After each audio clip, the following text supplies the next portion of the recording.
Wala tayo doon sa kasabihan na habang may buhay, may Pag-asa. habang may buhay, may Pag-asa. habang may buhay, may Pag-asa. pagsubok.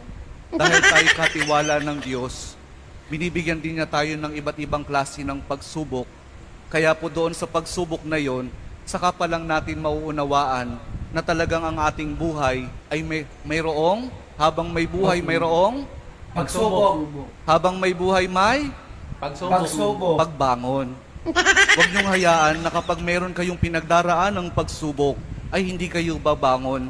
Kailangan meron tayong pagsumikap na pagtsatsagaan natin yung ating mga pagsubok na pinagdaraanan.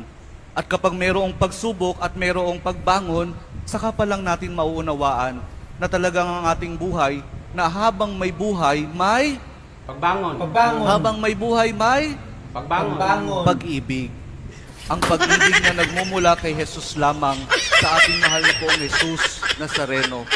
Dahil doon, kapag naunawaan natin itong mga bagay na ito, na habang may buhay, may pagsubok, may pagbangon at may pag-ibig na nagmumula lamang kay Jesus, saka pa lang natin mauunawaan at matatanggap na talagang habang may buhay, may